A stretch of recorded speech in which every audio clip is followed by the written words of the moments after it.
যদি আপনি আসেন, আমি ধরে নিচ্ছি একটা সিডো ইলেকশন হলো, যেখানে নতুন প্রার্থীকে সবাই ভোট দিল, যেহেতু সবাই পরিবর্তন চাইছে, তাহলে আপনি এসে কোন প্রকল্পকে সবচেয়ে আগে করতে চাই? আমি এসে পশ্চিমবঙ্গের বাসীর কাছে তাদেরকে নিয়ে একটা সংগঠন করে বলবো, আপনারা বলুন কিভাবে একটা প্রজেক্ট খোলা যায়, একটা প্রজেক্টের মাধ্যমে মানুষের ইনকাম আসে।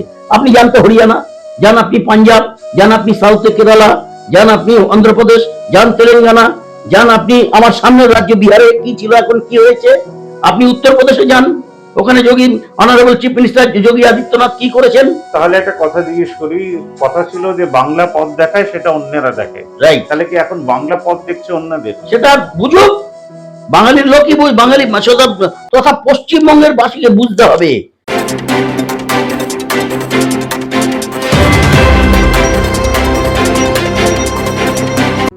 এই মুহূর্তে আমি আছি দমদম লোকসভায়, আমার পাশে যিনি রয়েছেন সুব্রত ভৌমিক, তিনি ভারত মেরা ভারত মহান পার্টি বলে লঞ্চ করেছেন। তো নতুন পার্টি থেকে আমরা দমদমে যারা থাকেন তারা কি আশা রাখতে পারে? দমদমবাসীর কাছে আমার একটাই আমার কাছে তাদের আপনাদের কাছে জিজ্ঞাসা যে দেখুন, আপনারা যখন এর আগের সরকার ছিল তখন তাদের বলেছিলেন দমদমবাসীরা একটা পরিবর্তন চাই, সেই পরিবর্তনটা আপনারা নিয়ে এসছেন এবং বিগত আজকে প্রায় 13-14 বছর হয়েছে। এই 13 বছর ইয়েতে দীর্ঘ সময়তে আপনারা যে পরিবর্তনটা পেয়েছেন, সেই পরিবর্তনটা কি আপনারা সঠিকভাবে পেয়েছেন? সেটা আপনাদের কাছে বিচার্য। আরেকটা কথা হচ্ছে, আমাদের অনারেবল চিফ মিনিস্টার উনি বলছেন আমি কন্যাশ্রী করি, আমি লক্ষ্মীশ্রী করি, আমি আচ্ছা, আমার কাছে আমি একটা পার্টির সভাপতি আমাকে মনোনীত করেছে, মেরা ভারত মহান পার্টির অল ইন্ডিয়া সভাপতি এবং আঞ্চলিক দল হিসাবে স্বীকৃতি পেয়েছে পশ্চিমবঙ্গে। তা পশ্চিমবঙ্গে একজন পার্টির সভাপতির বক্তব্য চিফ মিনিস্টারের কাছে তথা ওনার যে আরো সহযোগী সহকর্মীরা আছেন তাদের কাছে টাকাটা কে দেয়? ইনকাম কি? সরকারের ইনকাম কি? আমি একজন এক্স এমপ্লয়ি, যে সমস্ত ভারতবর্ষের সংগঠন মানে কারখানা বা যে সমস্ত কনসার্ন আছে, যে সমস্ত প্রজেক্ট আছে, কি প্রজেক্ট, শেল আছে, স্টিল অথরিটি, ভেল, Bharat heavy electrical limited, rail, Indian airlines, corporate, বিদ্যুৎ, থার্মাল প্রজেক্ট। আমি থার্মাল প্রজেক্টের একজন কর্মী, এখন অফিসার ছিলাম, যাই হোক সেটা বড় প্রশ্ন নয়। তাদের যে ইনকামটা, যে ট্যাক্স, আমি সারা জীবন ট্যাক্স দিয়েছি এবং রিটায়ারমেন্টের পরেও ট্যাক্স দিই। আমরা কি বলতে পারি যে আমরা কন্যাশ্রী কেন ওসব করতে যাবেন? আরে আপনি যাতে প্রত্যেকটা মানুষ, পশ্চিমবঙ্গের 8 থেকে 10 কোটি মানুষ আছে, তাদেরকে আপনি রাস্তার দেখান যে যাতে মাসে মিনিমাম 3,000, 4,000, 5,000 টাকা করে তাদের ইনকাম হবে। কিন্তু সেসব না দেখি আপনি কি করছেন, 500 টাকা দিচ্ছি। আবার কে একজন প্রধানমন্ত্রী আছেন আমাদের ভারতবর্ষের 140 কোটি মানুষের প্রধানমন্ত্রী, উনি রিসেন্টলি একটা সন্দেশখালীতে কি ঘটনা ঘটেছে এটা নিয়ে সারা বিশ্ব আলোড়ন হয়ে গেছে। সেখানে রেখা পাত্র বলে একজন ছিলেন, আজকে আমি সংবাদ পড়লাম, সংবাদে পড়লাম যে উনি নিচ্ছে পশ্চিমবঙ্গের থেকে খোরাক আর দাঁড়াচ্ছে বিজবারে। পশ্চিমবঙ্গটা কার? ভারতবর্ষ। আমরা প্রথমে ভারতবাসী।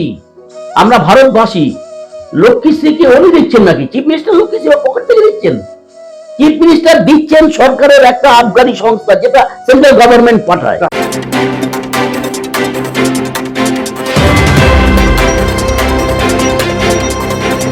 যদি আপনি আসেন, আমি ধরে নিচ্ছি একটা সিডো ইলেকশন হলো, যেখানে নতুন প্রার্থীকে সবাই ভোট দিল, যেহেতু সবাই পরিবর্তন চাইছে, তাহলে আপনি এসে কোন প্রকল্পকে সবচেয়ে আগে করতে চাই? আমি এসে পশ্চিমবঙ্গের বাসীর কাছে তাদেরকে নিয়ে একটা সংগঠন করে বলবো, আপনারা বলুন কিভাবে একটা প্রজেক্ট খোলা যায়, একটা প্রজেক্টের মাধ্যমে মানুষের ইনকাম আসে। আপনি যান তো হরিয়ানা, যান আপনি পাঞ্জাব, যান আপনি সাউথে কেরালা, যান আপনি অন্ধ্রপ্রদেশ, যান তেলেঙ্গানা, যান আপনি আমার সামনের রাজ্য বিহারে কি ছিল এখন কি হয়েছে, আপনি উত্তরপ্রদেশে যান, ওখানে যোগী honourable chief minister Yogi Adityanath কি করেছেন। তাহলে একটা কথা জিজ্ঞেস করি, কথা ছিল যে বাংলা পথ দেখায় সেটা অন্যেরা দেখে, রাইট? তাহলে কি এখন বাংলা পথ দেখছে অন্যদের? সেটা বুঝুক, বাঙালির লোকই বুঝ, বাঙালি তথা পশ্চিমবঙ্গের বাসীকে বুঝতে হবে। একদিন বলতো যে Bengal things today, India things tomorrow, কিন্তু আজকে কি দেখছে, India things today, Bengal things tomorrow. এটা ভাইসে ভার্সা, এটা ঠিক জাস্ট ইয়ে হয়ে গেছে। এবার আপনি বলুন, ডেডিকেটেড ভোটার তৃণমূলের আছে, সিপিএম এর আছে, কংগ্রেসের আছে, সবারই আছে। এই যে ইমোশনাল ভোটার, যারা চেয়েও চেঞ্জ আনতে পারছে না, তাদেরকে কি বলতে চাইবেন? ডেডিকেটেড ভোটার বলে কিছু হয় না। আমরা জনগণ, আমরা ঠিক করব কাকে আমরা ভোট দেবো। লোকে হাওয়াতে চলে, জানেন তো, নৌকা যখন হাওয়া মানে পাল যেদিকে থাকে সেদিকে নৌকা চলতে থাকে। 90% লোক সেভাবেই চলে, কারণ তারা সাহসী নয়। তারা মনে করে এই জিতবো, মানে অনেকেই বলে বিজেপি জিতবে তাকেই ভোট দিয়ে দেবো, সে তার ভবিষ্যৎকে যদি শেষ করে দেয় তাকেই ভোট দেবে। আপনারা কালিদাসের জাত, মানে আমরা নিজেদের ডাল নিজেদের কাটতে ভালোবাসি তো।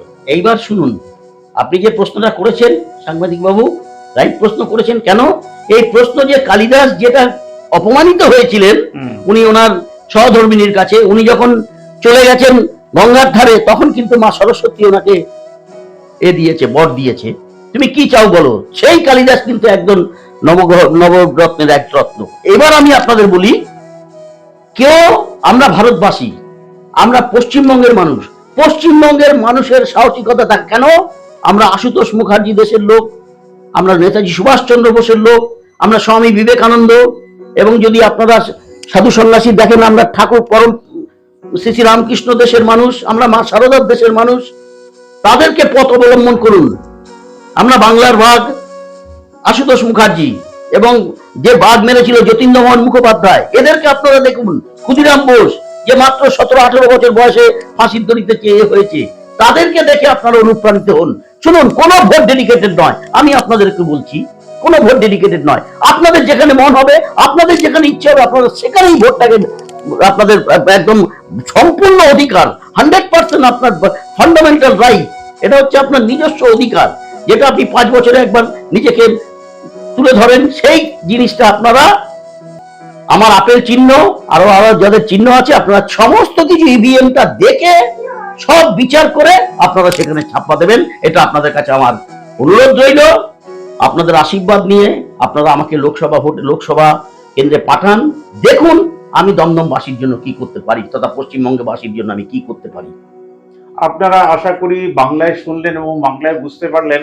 আপনার এই একটা আঙুল দিয়ে আপনি অনেক কিছু করতে পারেন, শুধু একটা বাটন প্রেস করলেই হয়ে যাবে। নতুনকে ভোট দেবেন কিনা সেটা আপনার হাতে, আর নয় যেভাবে গঙ্গা বইছে তার লাশগুলোকে নিয়ে, তার কান্নাকাটি নিয়ে, এবং সারা জীবন আমরা একই কথা বলে গেলাম, আমাদের দ্বারা কিছু হলো না। আপনার হাতে এই 2 মাস আর একটা ভোট, একজন নতুন প্রার্থী এবং একটি নতুন ভবিষ্যৎ রইল। ধন্যবাদ।